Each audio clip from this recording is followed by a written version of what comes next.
Assalamualaikum warahmatullahi wabarakatuh. Apa kabar Ananda Solih-Solihah? Semoga senantiasa selalu dalam keadaan baik dan dalam perlindungan Allah Subhanahu wa taala. Amin ya rabbal alamin. Mari kita berdoa, Rabbi zidna ilman warzuqna fahman. Amin.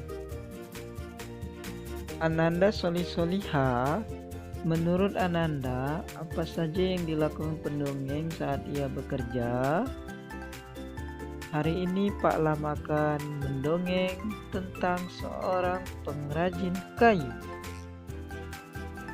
Maka dari itu, Pak Lam akan menjelaskan tujuan pembelajaran kita hari ini, yaitu yang pertama, kita akan menyebutkan jenis pekerjaan yang berhubungan dengan kegiatan sosial budaya.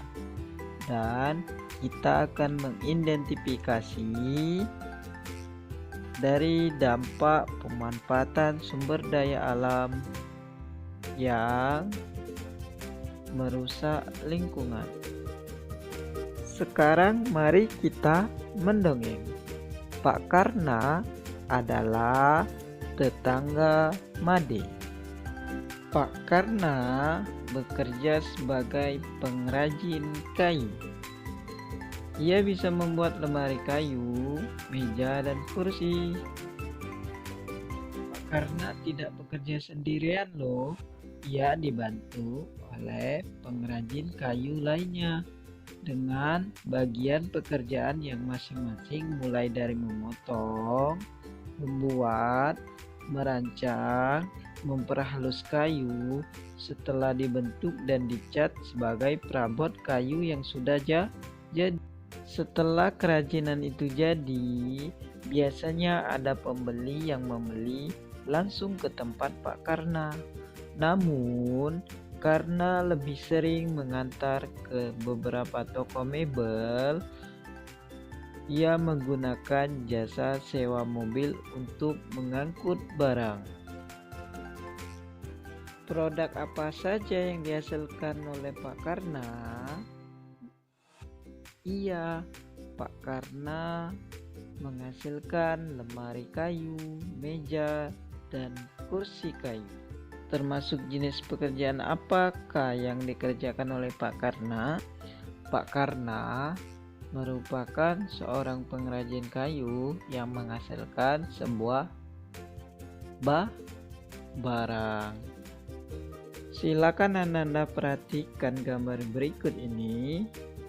Ini merupakan serangkaian kegiatan dalam proses pembuatan meja, kayu, dan kursi.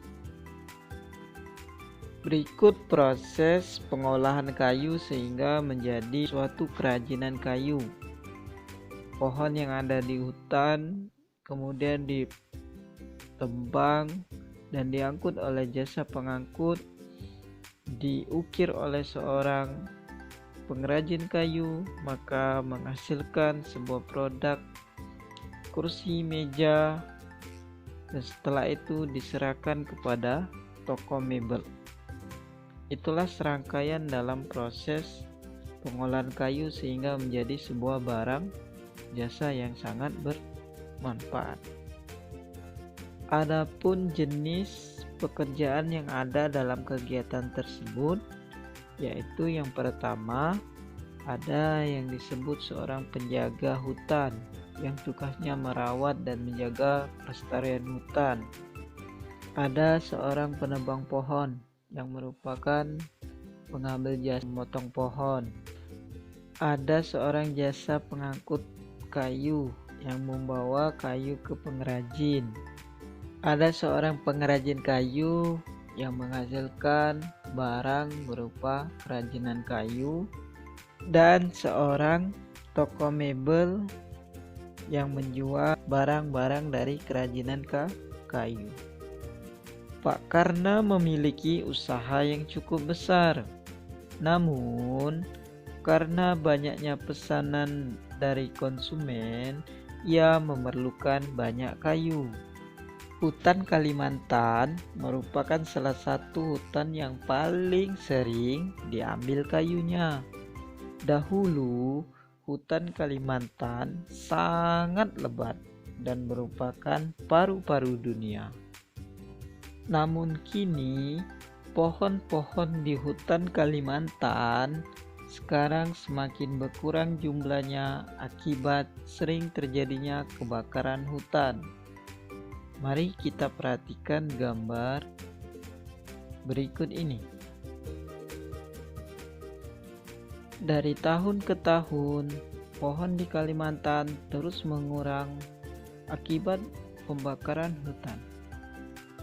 Bagaimana menurut Ananda apabila di tahun 2020 ini tentang keadaan hutan di Kalimantan sekarang? Ada beberapa dampak yang terjadi apabila hutan mengalami pengurangan atau yang lebih kita kenal hutan gundul, maka akan terjadi bencana kekeringan, tanah longsor, terus merusaknya ekosistem hewan, hutan, dan yang jelas pemanasan global akibat tidak adanya tumbuhan yang ada di muka bumi ini. Baiklah Nanda Solihah, itulah yang kita pelajari hari ini. Yang pertama tadi kita sudah mengetahui bahwasanya jenis pekerjaan dari seorang pengrajin kayu yang dapat menghasilkan barang jasa dari proses pembuatannya sampai jadi sebuah kerajinan kayu. Yang kedua, kita juga mengetahui dampak dari sumber daya alam, yaitu berupa kayu yang berasal dari pohon, yang mana mempunyai beberapa dampaknya, yaitu kekeringan, tanah longsor, banjir, dan kerusakan ekosistem alam, serta pemanasan global. Apa hikmah pelajaran yang dapat kita pelajari hari ini? Yaitu bahwasanya hendaklah kita merawat barang-barang di sekitar kita dengan sebaik-baiknya, sebagaimana kita ketahui bahwa barang-barang yang ada di sekitar kita menggunakan pemanfaatan dari sumber daya alam yang ada di muka bumi ini. Maka dari itu kita rawat dengan sebaik-baiknya ya Solihah. Mari kita tutup dengan lafaz hamdalah, alhamdulillahirabbil alamin. Doa kifaratul majelis, subhanakallahumma wa bihamdika asyhadu alla ilaha illa anta astaghfiruka wa atubu ilaik. Assalamualaikum warahmatullahi wabarakatuh.